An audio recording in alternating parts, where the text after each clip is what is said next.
সবাইকে। এই যে দেখো সকাল সকাল সমস্ত কাজকর্ম কমপ্লিট, চলে এসেছি। সকালবেলাতে যে খাওয়া দাওয়া করবো, মশলা মুড়ি খাবো, তার জন্যই কিন্তু এখন এই যে প্রস্তুতি পর্ব শুরু হয়ে গেছে। আমি ওখানটায় টমেটো কেটে রেখেছি, পেঁয়াজটা কাটতে হবে। আর ওকে বললাম যে নারকেল তো বেশ অনেকদিন হয়েছে আনা হয়েছে, কিন্তু এই যে নারকেল ছাড়ানোও হয়নি, ভাগাও হয়নি, কিছু হয়নি। তো তাহলে ভাবলাম যে চলো আজকে তাহলে খাওয়া যাক। তো ওই জন্য ও এখন নারকেলটা এই যে দেখো ছাড়াচ্ছে, এই যে। আর এখানে নারকেল যদি ছাড়িয়ে দিত না ভালো হতো, ছাড়িয়ে পাওয়া যায় না বলো? ছুরি দিয়ে এখন এই যে দেখো নারকেল ছাড়ানো হচ্ছে। কি করবো, এখানে তো আর কিছুই নেই, তাই না? তো চলো দেখতে থাকো ভিডিওটা, সারাদিন কি করি না করি সবটা তোমাদের সঙ্গে শেয়ার করবো। জল আছে বলো? এই যে দেখো, আস্তে আস্তে। ওকে বেবি,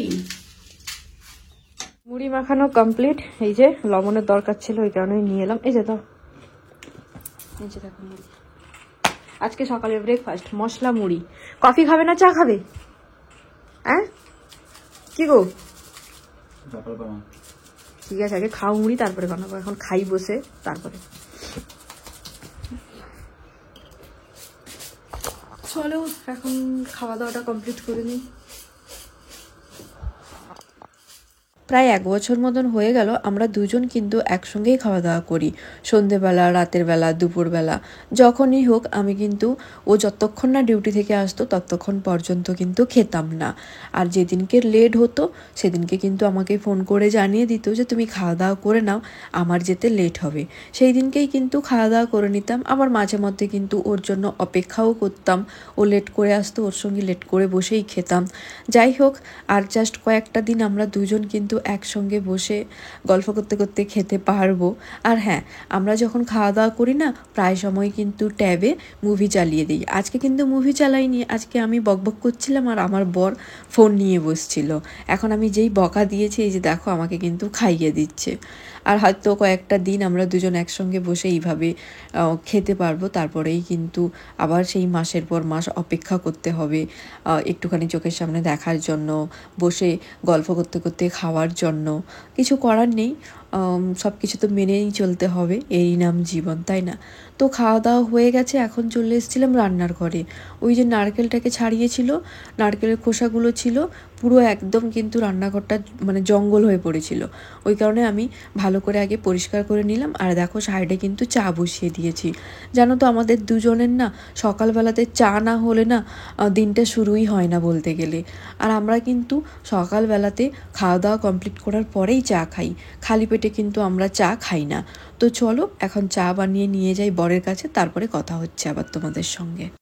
তো আমাদের খাওয়া দাওয়া কমপ্লিট, আর এই যে চা বানিয়ে নিয়ে চলে এসেছি।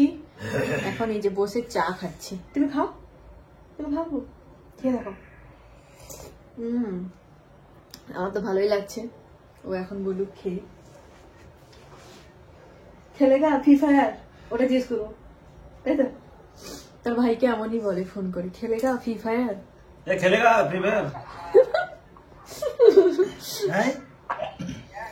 खेलेगा? खेल रहा है, बुलाया नहीं मेरे को। কেমন হয়েছে চা? সকালবেলাতে খাওয়া দাওয়া কমপ্লিট করতে আমাদের কিন্তু বেশ অনেকটাই লেট হয়ে গেছে। যেহেতু ছুটির দিন ছিল, ওই কারণেই কিন্তু তাড়াও ছিল না। তো খাওয়া দাওয়া করার পরে দুজন মিলে বসে গল্প করছিলাম। আর এই ভিডিওটা কিন্তু রোববার দিন বানিয়েছিলাম। তারপরে কিন্তু 12টার দিকে গেছিলাম রান্নার ঘরে।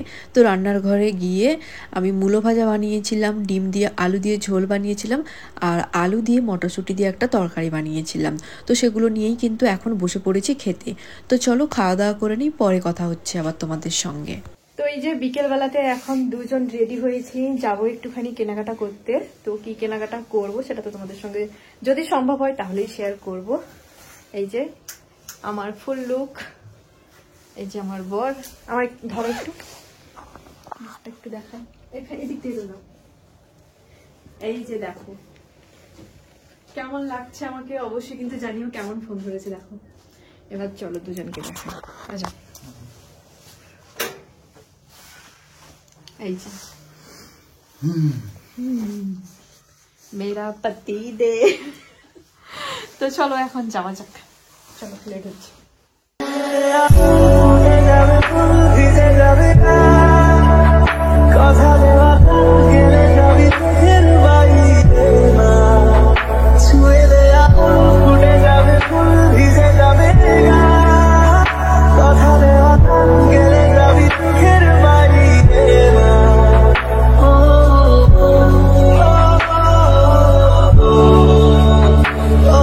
সেই যে 1 মাস আগে কাশ্মীর থেকে কোয়ার্টারে এসেছিলাম, তারপরেই কিন্তু দুজন মিলে একসঙ্গে কোথাও ঘুরতে যাওয়া হয়নি।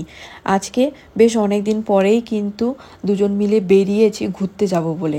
তাছাড়া আর তো হাতে গোনা কয়েকটা দিন কোয়ার্টারে আছি, ওই কারণে বর আমাকে বললো যে চলো আজকে তো ছুটির দিন, রুমে আসি, তোমাকে একটুখানি ঘুরিয়ে নিয়ে আসি। ওই কারণেই কিন্তু সুন্দর করে সাজুগুজু করে দুজন মিলে বেরিয়েছিলাম।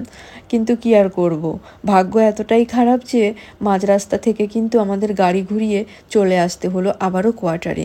বেশ অনেক দিনের ইচ্ছে ছিল, প্রথম কোয়ার্টারে যখন এসছিলাম তখনই ঠিক করে রেখেছিলাম যে এখানকার যে জিনিসটা বিখ্যাত সেই জিনিসটাই কিন্তু আমি স্মৃতি হিসাবে নিয়ে যাব।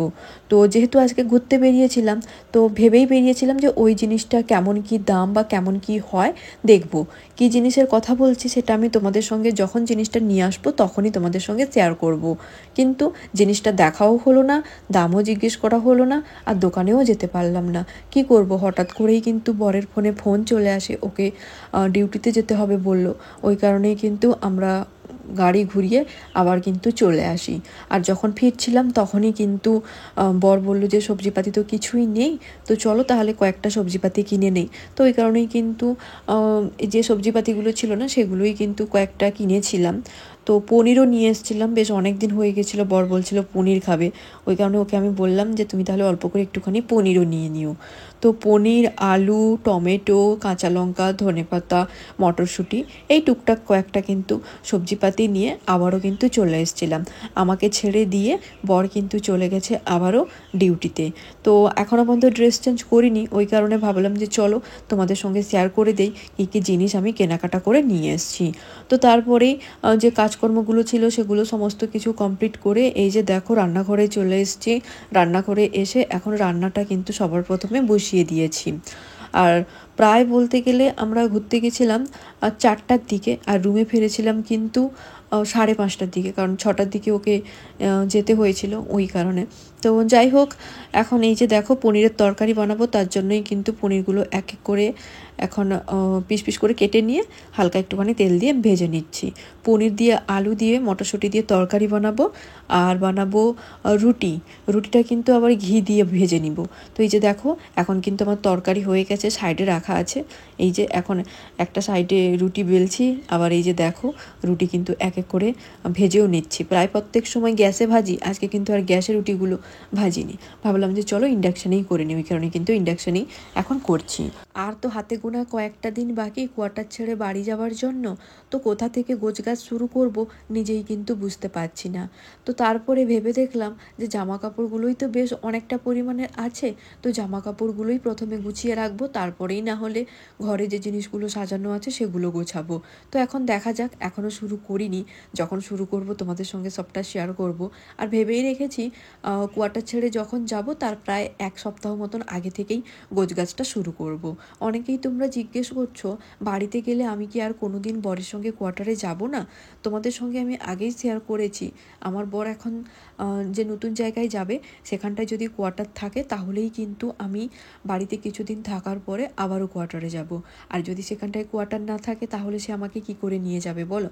এখন দেখা যাক, ও আগে নতুন জায়গায় যাক, তারপরেই সমস্ত কিছু চিন্তাধারা বা সিদ্ধান্ত একটা নেওয়া হবে। আর সব কিছুই তোমাদের সঙ্গে এক এক করে শেয়ার করব। আর এই যে দেখো রান্নাবান্না কমপ্লিট, এখন এই যে বরের জন্য নিয়ে যাচ্ছি খাবার দাবার। তো আজকের ভিডিওটা এই পর্যন্ত, ভালো লাগলে অবশ্যই লাইক করে দিও, কমেন্ট করে দিও, ফেসবুক থেকে দেখে থাকলে অবশ্যই কিন্তু পেজটাকে ফলো করে দিও। চলো টাটা।